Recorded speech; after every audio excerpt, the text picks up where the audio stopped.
Today we've got a final look at Cinestill 800T film. Coming right up. So today is the last episode of the Cinestill 800T trilogy. A couple months ago I released a video featuring some images I had taken on 800T in Times Square in New York City. Then about a month later I uploaded another video featuring 800T images I had taken at Madame Tussauds Wax Museum, also in Times Square in New York City. Now you may remember that 800T starts life as Kodak Vision 3 motion picture film that is then stripped of its anti-halation remjet layer.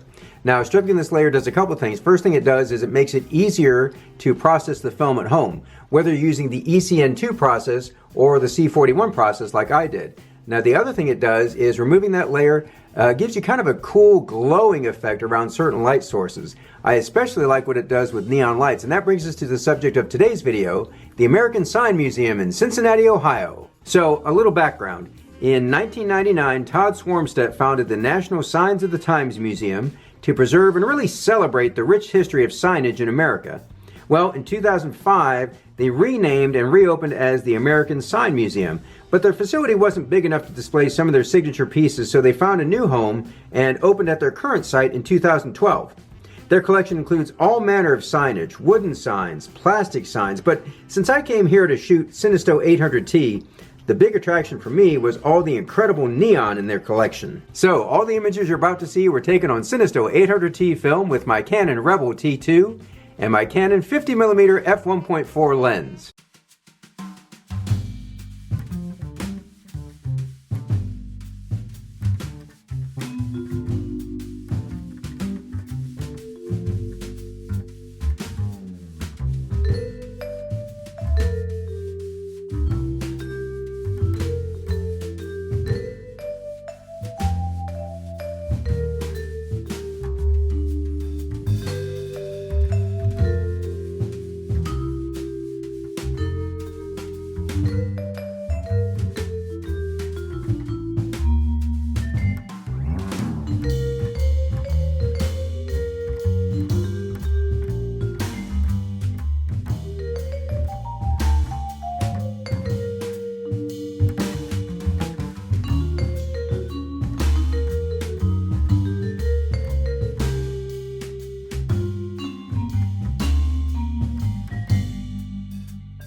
This place was amazing for photographers like me who love old neons. It was like shooting fish in a barrel. Literally, everywhere you turned, there was another awesome neon just begging to be photographed. While I was at the gift shop, I picked up a very cool book called Good Old Neon, Signs You're in Chicago by Illinois photographer Nick Freeman.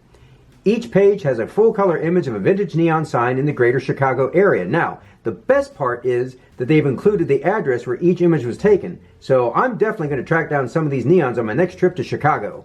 Now, if I ever make it back to the American Sign Museum, there is one thing I would do differently, and this is a tip for anybody who's thinking about going there. Take a lens that's wider than 50 millimeters.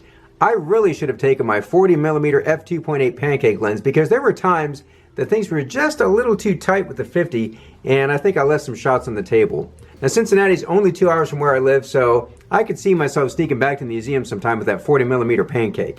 If you like this video, you can give it a thumbs up and subscribe to the channel. And if you really liked it, feel free to share it on social media. You can also follow me on Instagram at TheOldCameraGuy. Thanks again for watching, and until next time, do some good, have some fun, and shoot some film.